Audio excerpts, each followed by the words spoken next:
guys, this video accompanies an article that I've written for Guitar Coach magazine. If you go into the description, there'll be a link on how to read the full article. Apart from that, I hope you enjoy the video.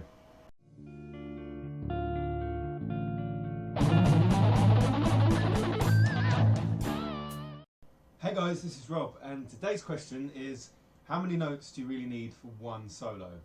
So some of you have probably looked at me there and gone, okay, well, he's wearing a Black Sabbath t-shirt and he's got a beard and long hair, therefore he's going to turn around to me and go, oh, you need 12 million notes in every solo, and you've got to play those notes, cram them in as fast as possible.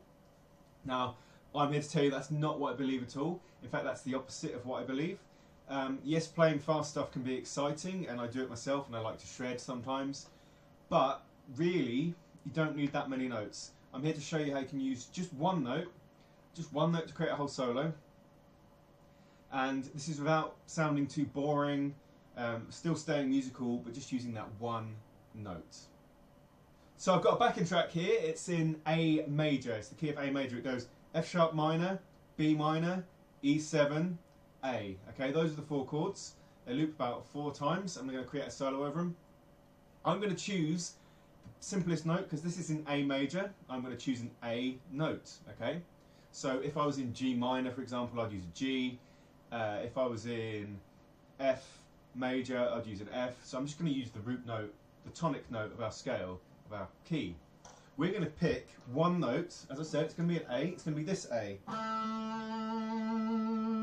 This is the 7th fret of the D string. Right, I'm only going to use that one note.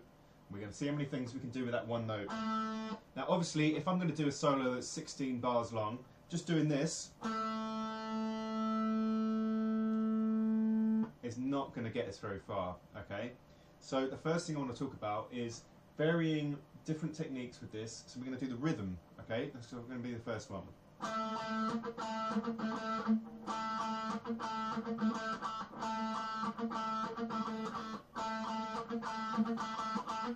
There's thousands of rhythms you can come up with. That's just one example. And the whole idea of this, if you can do that with one note, then think about what you can do over several notes. So you might do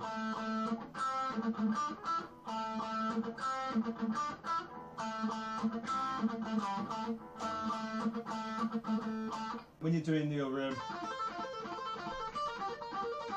like shred solos, there's not much rhythm going on there. If you just take the rhythm of that, just something like that, that's kind of, it's fun and exciting, but it's kind of boring rhythm-wise. Second thing we can do is we can bend the note. This might be a bit cheating. We're using the same fret, but we're bending the note up and down. So does that count as one note or many? I'll leave it up to you. Right, what we're going to do,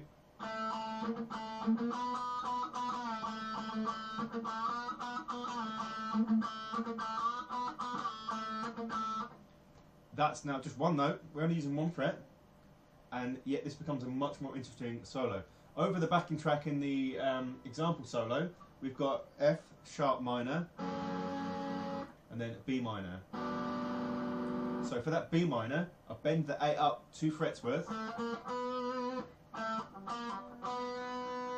and we're going up to the B.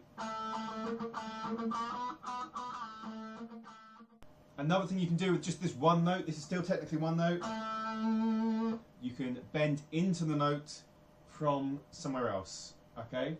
So bend or slide. So you can slide up 2 frets, or you can do a massive slide if you feel like it. You can also use the whammy bar.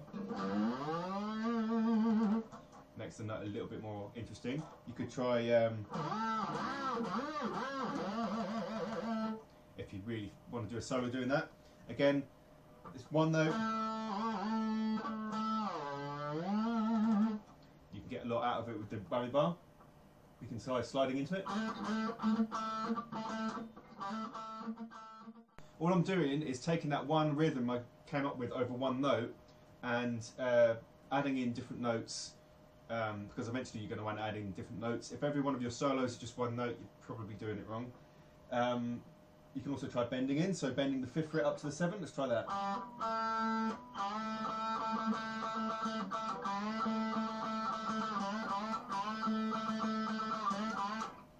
etc. So we can bend out of it, bend into it.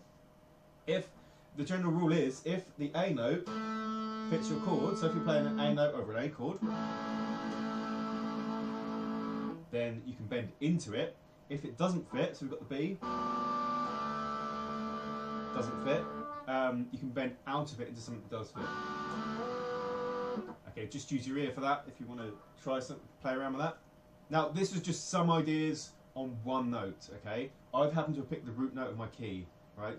You've got, technically you've got 11 others because there's 12 different notes if you include the sharps and flats. In a real life situation you would develop this, but what I want you to have a go and do is see the attached backing track. I want you to take that and play your own solos using only one note. Try different notes. You might want to start with the A, see what you can come up with. But I suggest you try different notes, see what happens, see what you can come up with yourself. So until then, I'll see you next time.